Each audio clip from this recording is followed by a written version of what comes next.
발언권을 놓고 얘기해 주시죠.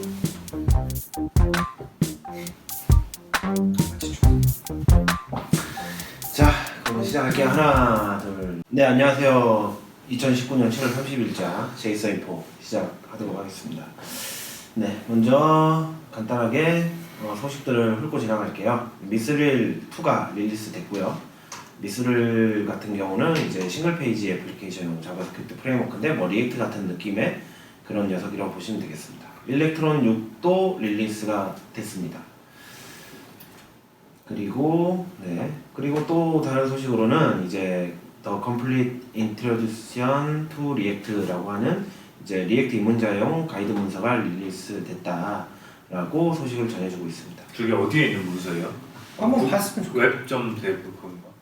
아니요, 뭐 jscomplete.com인데 여기에 이제 리액트 강의가 하나 들어간 것 같아요. 강의라기보다는 그냥 이렇게 쭉 한번 쭉 따라 튜토리얼 보면서 이해할 수 있는 정도인 것 같고 여기에는 이제 다양한 것들이 좀 있는 것 같습니다. 그 동영상 강좌는 아닌가 보네요. 네, 텍스트로 정리되어 있습니다. 동영상 강좌? 있겠죠, 아무래도. 뭐 비디오 코스. 다 무료예요?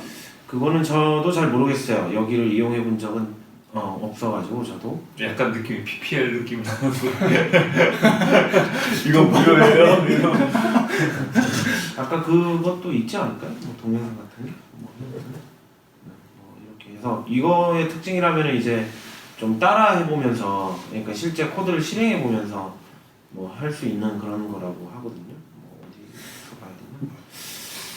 아무튼 뭐 그렇습니다. 네. 네, 그리고 Node.js 12.7.0 릴리스 소식이 전해지고 있고요. 그리고 라이트하우스 5.2.0 릴리스 소식이 있습니다. 크롬 77에 탑재될 예정이라고 하네요. 네, 그리고 웹팩 4.38.0 릴리스 소식이 전해지고 있습니다. 뭐 대체적으로 성능 개선이 이루어진 것 같아요. 그리고 뷰티파이 2.0.0 릴리스 소식이 전해지고 있습니다. 뷰티파이는 매테리얼 디자인 UI를 이제 뷰로 만든 컴포넌트라고 컴포넌트 프레임워크인 거죠. UI 프레임워크로 보시면 되겠고요. 어떤 UI들이 있는지 한번 볼 수 있어요? 네. 저런 면에서는 뷰가 네이밍이 참 좋네. 뷰티파이. 네, 이런 거고요. 문서를 보시면 뭐 대체형 컴포넌트들은 뭐다그 캘린더도 있어. 이런 유 이제 매테리얼로 만든 그런 건데 이제 매테리얼이 버전이 올라가면서 얘네들도 따라서 같이 업데이트가 된 거고요. 근데 조금 보면은 저는 이제 이걸 딱 보면서 그냥 느낌은 그 구글 그 뭐죠? 펀더멘탈? 펀더멘탈? 그 구글 쪽에 그 문서 있잖아요. 그 문서를 보는 느낌이에요. 그냥 디자인이. 매트리얼로 이것 자체도 매트리얼로 되어 있을 거잖아요. 그러니까요. 네, 그래서 UI 컴포넌트가 이제 개발 편의성은 있는데 그런 단점이 있는 것 같아요. 맞아요. 부트스트랩도 비슷한 느낌이 있었죠. 뭔가 그만의 아이덴티티를 내기가 좀 힘들다. 그냥 뭘 해도 그냥 구글 쪽 공식 문서 느낌이 나는 그런 거. 네, 그렇습니다. 그리고 이제 What's New in DevTool 크롬 77에 새롭게 추가된 데브 기능들이 이제 소개되고 있고요. 뭐 저번에 소개해 주셨던 이제 레이어 인스터빌리티를 데브툴에서 확인할 수 있나 봐요. 그런 것들이 추가되고 있습니다. 네. 그리고 Understanding Service Worker Life Cycle 이거는 이제 서비스 워커의 라이프 사이클을 간단하게 설명해 주는 글인데 대부분은 좀 아는 한번 이제 서비스 워커를 오버뷰 해보신 분들은 아는 내용들이에요. 네, 그 많이 보신 표죠 이런 것들 그런 내용이 정리되어 있습니다. 네, 그 다음으로는 크롬 75와 파이어폭스 68에서 지원하는 Scale While Revalidate HTTP 헤더에 대한 얘기고요. 이거는 이제 누가 소개해 주기로 했었죠? 제가요. 네, 이거는 이두용님께서 소개해 주시도록 하겠습니다. 이번에 소개해드릴 아티클은 Keeping Things Fresh with Stale While Revalidate고요. 이거는 그 캐시 컨트롤 안에 들어가는 내용입니다. 이 글은 이제 이게 어디서 탑재되는지, 이게 어떻게 동작하는지 뭐 그런 오버뷰 정도이고요. 간단하게 소개를 드리면 이제 캐시 컨트롤이라는 리스폰스 헤더를 받을 수 있죠. 거기에는 뭐 맥스 에이지, 이 태그, 뭐 기타 등등 캐시를 컨트롤하기 위한 것들이 담기는데요. 거기에 이제 스테일, 와일, 리밸리데이트가 크롬 75, 68에서 이제 지원을 하게 됩니다. 그래서 이게 뭐냐면 이제 맥스 에이지는 이 캐시가 언제까지 살아남을 수 있느냐이고요.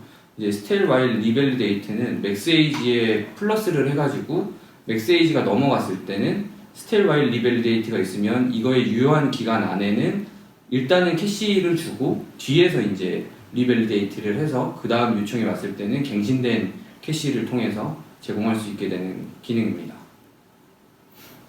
네, 그래서 이 밑에는 어떤 경우에 이제 쓰이게 되는지를 얘기하고 있고요. 그래서 바로 예제로 넘어가 보면, 그럼 여기서 리프레시를 해보면 이쪽에서 확인을 할 수 있어요. 디스크 캐시를 불러오고 그와 동시에 요청을 한 번 더 날리죠.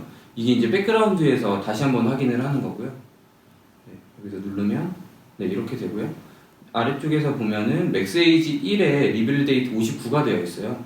그래서 1초까지만 이게 허용이 되잖아요. 그래서 이거를 5번 이렇게 막 눌러보면은 이 기간 안에는 1초가 되지 않았기 때문에 그냥 그 디스크 캐시를 읽어오고요.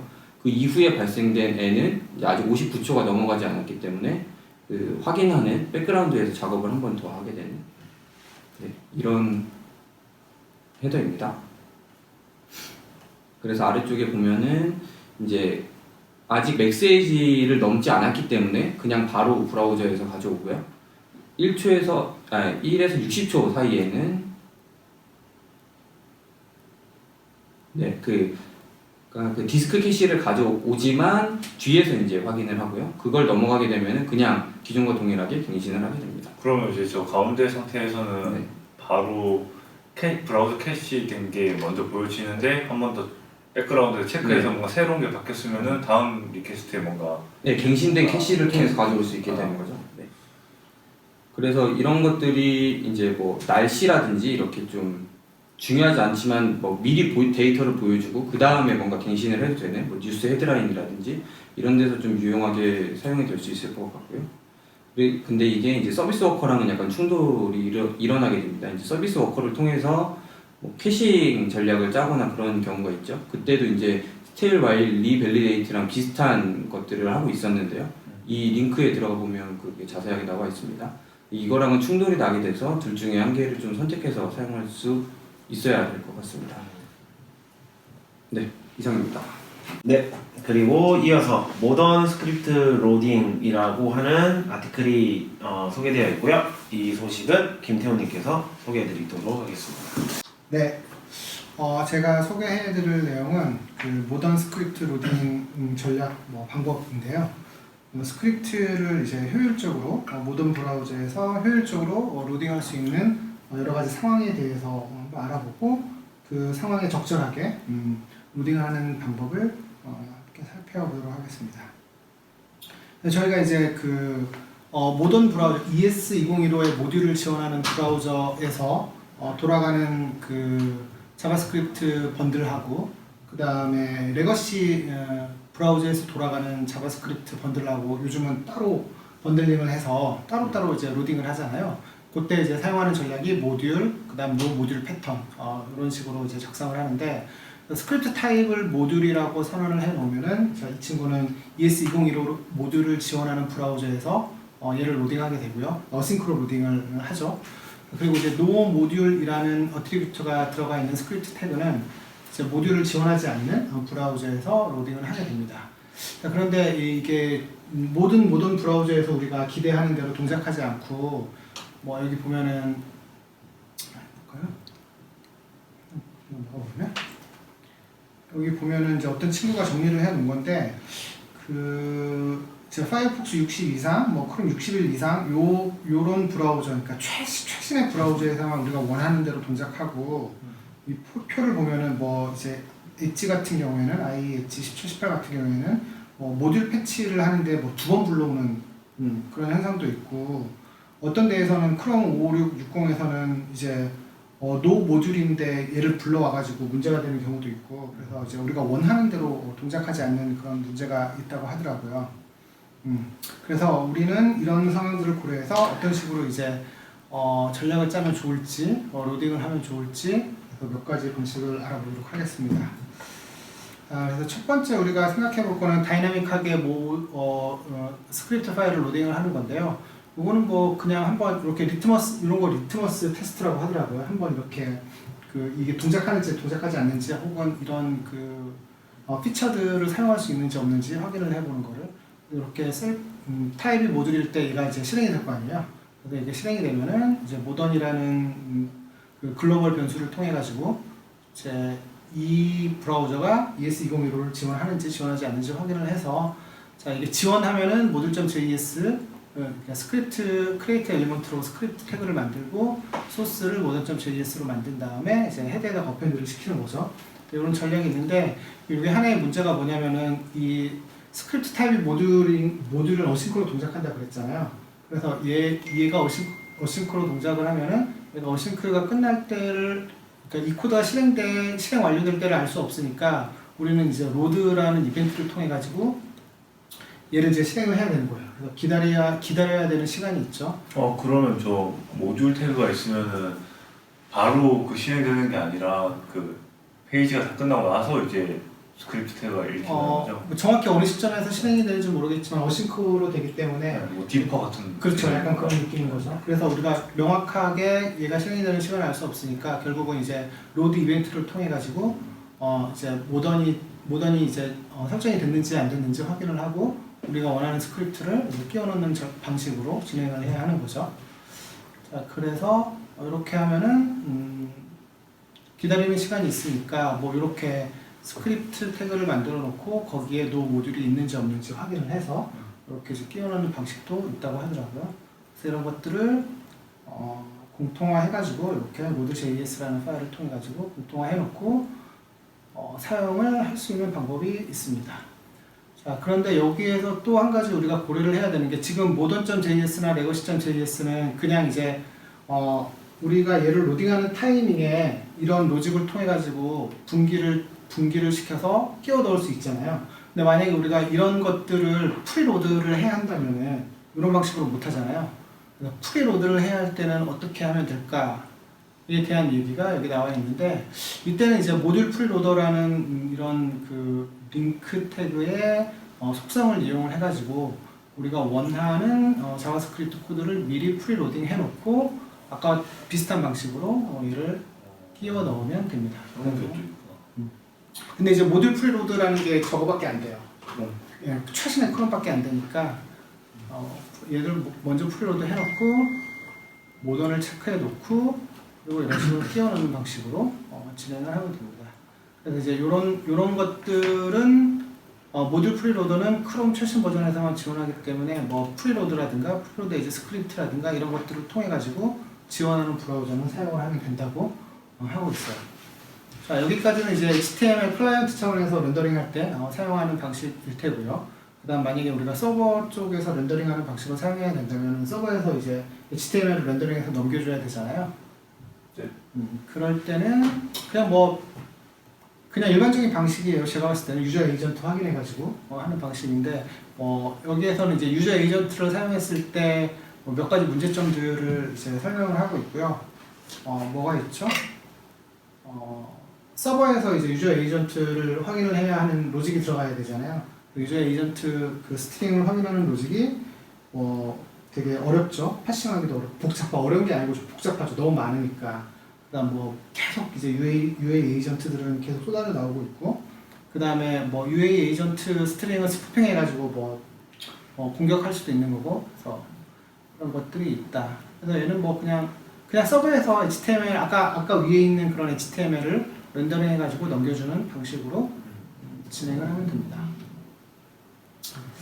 자, 그리고 세 번째는 이제 구형 브라우저일 경우에는 노 모듈을 지원하지 않잖아요. 그래서 노 모듈을 지원하지 않는 브라우저에서는 어떻게 해야 하냐면은 요런 폴리필 같은 것들을 이제 끼워 넣으면 된다고 그래요. 그래서 이거는 이제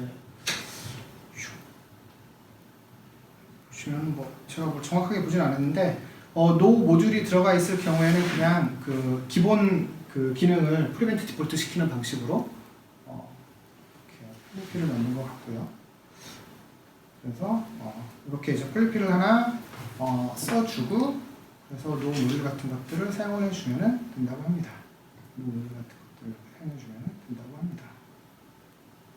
자, 그리고 네 번째 옵션은 노 모듈일 경우에는 그러니까 하나의 세트 자체를 이제 레거시 드라이브용, 레거시 브라우저용, 모던 브라우저용으로 나누지 말고 이제 레거시에서 그냥 기본적으로 동작하는 폴리피 같은 것들을 이제 만들어 가지고 노 모듈 옵션으로 얘를 먼저 로딩을 하고 그 다음에 그러면 이제 그 모던 브라우저에서는 얘는 로딩 안 될 거잖아요. 구형 브라우저에서만 폴리피리 로딩이 될 거고 그 다음에 이제 최신 브라우저에서는 우리가 원하는 번들을 로딩을 할 수 있겠죠. 그래서 이 전략이 앵귤러에서 쓰는 또 전략이라고 하더라고요. 그래서 저 지금 하고 있는 프로젝트 까보니까 이렇게 되어 있어요. 그리고 이거 프리리액트 같은 경우에도 프리리액트 CLI가 리액트용 그 부트스트랩 도구 맞죠? 리액트 경량화 버전 프리액트. 네. 그래서 어디있죠? 프리액트 CLI 같은 경우에도 요거를 사용할 수 있게끔 뭐 PR이 나라가 있다라고 하고 있네요. 네, 그리고 최근 웹팩에서도 이런 것들을 지원을 해주고 있다고 합니다. 자, 그래서 결론은 적절한 방식으로 해야 된다. 그 다음 노 모듈을 쓸 때 모든 브라우저에서 우리가 원하는 대로 동작하지 않기 때문에 이런 사항들을 좀 고려해서 로딩 전략을 짜야 된다. 라는 글이었습니다. 자, 계속 이어갈게요. 다음 소식으로는 이제 npm 블로그에 모노레포에 대해서 이제 관련한 이야기가 이렇게 정리되어 올라와 있습니다. 이거는 아까 앞서 소개해드렸고요. 이제 이거는 일본 쪽 문서인데요. 스크랩박스의 그 서비스 워커와 캐시와 스크랩박스라고 하는 어떤 서비스 뭐 그런 게 있나 봐요. 거기에서 이제 서비스 워커랑 그 서비스 워커를 활용한 어떤 캐시 전략을 어떻게 했는지 그런 것들이 정리되어 있는 문서입니다. 그리고 큐브JS가 소개되었는데요. 이제 애널리틱스 프레임워크라고 하는데요. 이제 분석 데이터를 저장하고 그리고 백엔드에서 해석을 하고 분석한 데이터를 프론트엔드에서 출력하고 프론트엔드에서 또 관련 데이터를 검색할 수 있고 뭐 그런 어떤 전체적인 분석을 위한 솔루션을 제공하는 그런 프레임워크로 보이더라고요. 네. 그리고 마지막으로 그 일본 쪽 도서고요. 입문 노드.js 프로그래밍이라고 해서 get programming with node.js 그 미국 쪽 그 도서인데 이것을 일본어로 이렇게 번역해서 출판 예정이라고 하네요. 우리나라에는 번역이 됐는지 모르겠지만 어쨌든 관련 소식을 전해드리고 마지막으로 주영님께서 제이슨 인포가 아닌 이제 다른 그 문서를 보고 소개해드리고 싶다고 하여서 준비를 했다고 합니다. 네, 이번에 제가 본 포스트는 그 이전에 이즈 포스트 메시지 플로우라는 글을 주영님께서 소개해 주셨잖아요. 그래갖고 이 친구 블로그 보다가 새로 블로그 글이 올라왔길래 한번 제가 읽어봤고요.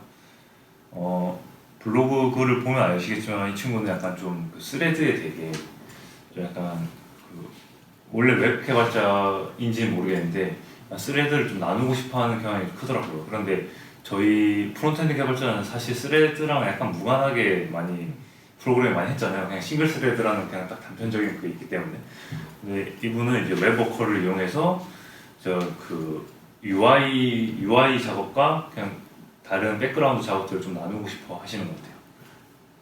그래서 이분은 리액트와 리덕스를 이용해서 그리고 웹워커를 이용해서 그 스레드를 분리하는 작업을 뭐 삽질기 정도로 이해하시면 될 것 같고요. 이제 아키텍처는 이제 이 리액트를 사용했는데 리액트랑 리덕스를 사용했는데 이렇게 되다 보면 이제 뷰 그 UI 작업과 뭐 비즈니스 로직이 분리되기 되게 쉽잖아요. 되게 편한데 그럼 딱 분리된 그 비즈니스 로직을 딱 봤을 때 도움에 직접적으로 뭔가 연관된 API가 아니라면은 그 웹워커를 이용해서 스레드를 좀 나눌 수 있지 않을까라는 접근을 한 거고요. 그래서 일단 이제 그 제일 먼저 리액트 리덕스를 이용해서 이제 뭐 리듀서를 만들고 그 리듀서를 통해서 만들어진 스토어를 이제 웹워커로 다 분리하는 작업이고요. 이 스토어는 이런 인터페이스를 가지게 되고 이건 이제 그 프로바이더에 엮인 그 컴포넌트라고 생각하시면 되고요. 이제 이거를 그 웹워커를 이용해서 분리할 건데 웹워커를 좀 쓰기 편하게 하는 라이브러리가 있더라고요. 그 구글에서 만든 건데 이 컴링크라는 라이브러리고 저도 이거 뭐 써보진 않아서 정확하게는 잘 모르겠는데 보면은 그 포스트 메시지를 그 프록시를 이용해가지고 ES6의 프록시를 이용해서 약간 좀 그 RPC 임플리멘테이션을 했다고 해요. 그러니까 좀 더 쓰기 편하게. 근데 우리 예전에 우영님, 조스타님이 프록시의 성능 한번 테스트 해본 적 있지 않았었어요? 프록시의 성능, 그렇죠. 많이 달라진다고. 아무래도 그럴 수밖에 없죠. 한 번 더 그게 고쳐가지고. 코어가 내려갔다가 JS를 생각보다 올라오고. 너무 많이 느려서. 맞아요. 근데 그게 사실 그냥 읽는 거 테스트 했던 거죠 그때. 네, 그 접근이랑 셋 두 개 다 테스트 했는데 사실 그 두 개 다 비슷하게 나와요. 그러니까 근데 그럴 수밖에 없을 것 같아요. 그렇죠. 근데 그게 제 기억으로는 뭐 그냥 일반적인 API로 읽었을 때는 뭐 1ms 정도 걸리던 게 100만 번 실행했을 때 한 5, 6ms까지 막 늘어났던 걸로 기억하는데. 단순 참조였기 때문에 정확한 테스트는 아니었고 약식으로 한번 해봤던 건데 어쨌든 간에 저는 이제 그 구조상 성능 이슈가 있을 거라고 생각을 했는데 역시나 네. 좀 더 부하가 있었던 걸로. 근데 사실 읽는데 엄청나게 큰 리소스가 드는 건 아니라서 무시할 수 있을 정도라고 생각했던 거예요. 네네. 100만 건 접근하는 경우가. 그렇죠. 그래서 이제 컴링크를 통해서 해당 스토어를 웹워커로 분리를 하는 작업을 했습니다. 그래서 컴링크에서 이 익스포즈라는 그 API를 이용해서 워커, 이건 여기 워커 파일이고요. 해당 리듀서와 스토어를 만들고 익스포즈를 통해서 해당 스토어를 익스포즈하고요. 메인에서는 이제 랩이라는 API를 가져와서 그 워커를 랩해서 리모트 스토어를 가져오는 개념인 거죠. 그래서 뭐 별다를 건 없고 그냥 이렇게 했는데 뭐 동작은 제대로 하는데요. 뭐 몇 가지 약간 이슈가 좀 있긴 했었어요. 뭐 예를 들어서 그 아무래도 웹워커로 보내는데 그 함수를 보낼 수가 없잖아요. 그래서 그런 걸 약간 좀 랩핑 작업을 좀 더 해야 됐다고 하고요. 그리고 또 하나의 문제점은 그 이제 이 리액트라는 게 그때 제가 막 샬로우 디프라는 그 리액트 메모를 이용해서 그 퍼포먼스를 약간 늘리는 그런 방법론들이 있는데 이런 식으로 그 스토어를 외부에 두다 보니까 스토어를 통해서 들어오는 객체가 항상 새로운 객체인 거예요. 그러면 이 샬로우 디프를 뛸 수가 없거든요. 왜냐면 항상 이 포인터가 달라지니까. 뭐 그런 문제점들이 있었다 하고 이걸 읽고 제 개인적인 생각으로는 그 저희가 사실은 이렇게 UI 작업과 백그라운드 작업을 나누는 건 되게 좋은 것 같은데 사실 스토어에다가 뭔가 데이터 세트하고 이러는데 비용이 엄청나게 들여서 저희가 성능이 막 낮아진 건 아니었잖아요. 그래서 뭐 이건 약간 개인의 성향으로 약간 생각을 한번 해봤던 거 결국 그런 거에 대한 내용은 없는 거. 어차피 저 스레드를 나누는 거는 퍼포먼스를 조금이라도 향상시키고자 하는 걸 거 아니에요. 네 맞아요. 그래서 그런 거에 대한 뭐 데이터들은 없는 네 데이터는 없고 이 친구가 처음 했던 말은 자기의 그 철학이 네 UI 스레드는 UI work only라는 자기 철학이 있었던 거고 그리고 뭐 다른 앱 개발자들도 다 보통 그런 식으로 개발 많이 하잖아요. 그래서 이걸 아마 웹에서 어떻게 적용할 수 있냐 그리고 얘 꿈 같은 게 이렇게 돼 있더라고요. 그 메인 스레드를 탈피한 아키텍처 그러니까 이런 외부 스레드를 사용하는 아키텍처가 약간 좀 메인스트림에 올라왔으면 좋겠다 웹 개발에 약간 이런 포부를 갖고 있는 것 같아요. 근데 저희는 일반적인 웹 개발할 때는 이런 게 없었는데 이 친구 같은 경우는 그때 보면 막 웹 게임 개발 같은 것도 하고 그러잖아요. 그래서 아무래도 이런 데 더 관심이 있지 않을까. 되게 방향 제시는 되게 재밌고 네. 좀 자주 이렇게 서로 뭐라 그럴까 저희는 그쪽에 의견을 전달할 수는 없지만 네. 어쨌든 서로 맞아요, 주고받으면 되게 좋은. 거기 네. 한국말 겁나 잘해 막 거기 있어. 아 저희 구독자였다. 네, 어쨌든 결론은 이제 좀 무리하게 나누려고 했던 것 같다 이런 느낌이 나는 것 같아요. 네. 근데 아직까지는 그 프론트엔드 개발의 아키텍처가 저기까지 확장된 건 아니고. 네. 그래서 그러니까 뭐 그 되게 좀 국소적인 작업인데도 불구하고 그것을 UI랑은 상관없으니까 워커 스레드로 옮기자. 그런데 그 두 스레드 간의 통신이 더 비싸게 되는 거잖아요.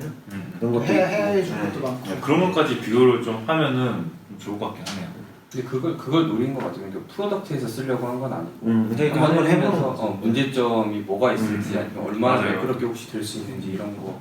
해서 좀 의미 있는 접근이라고 근데 그렇죠. 저 만약에 그 리액트의 스토어를 안 쓰고 그러니까 리액트 스토어 쓰면 계속 새로운 객체를 만들어내니까 그걸 안 쓰고 뭔가 다른 방식으로 근데 다른 이- 프레임워크를 썼다면 또 달라졌을 것 같은데. 그럴 수도 있죠. 이전의 포스트 이 사람이 이전의 포스트를 보면은 그 변경된 데이터만 탁탁탁 보내잖아요. 그래서 그런 부분도 있어요. 네. 보시면은 그래서 이제 변경된 부분을 어떻게 할 거냐는 이 트위터에 그 포인팅을 받았대요. 그래가지고 나는 아직 이 문제를 이제 막 풀진 않았는데 내가 예전에 그 프리비어스 포스트에서 패칭이라는 섹션에서 이런 방법이 있었다라고 말은 돼 있어요. 예. 그래서 그 정도 느낌, 그러니까 연산은 워커 스레드로 보내고, 근데 그 스테이트 자체는 그냥 UI 스레드에서 가지고 있는데, 변경점만 받아가지고 연산 상태를 연산해서 변경하는 로직은 워커 스레드에서 돌리고 그 결과만 머지하는 식으로 이 정도 접근으로 타협을 해야 될 것 같아요. 근데 사실 생각해보면 그것도 어떻게 보면 되게 비용이잖아요. 뭔가 그렇죠. 막 비용 작은 부분의 변경 사항인데 계속 그 객체를 다 비교하면서 변경된 부분이 뭔지 이렇게 뽑아내야 되니까. 애초에 워커 스레드가 그 용도로 나왔다라고 저는 보기는 힘들다고 보고 있거든요. 그래서 이제 좋은 의미 있는 접근이고 의미 있는 방향 제시지만 이제 너무 이렇게 뭐라 그럴까 강박을 가지고 이렇게 분리하려고 하면은 오히려 역효과가 있을 수 있는 거예요. 네, 여기까지입니다.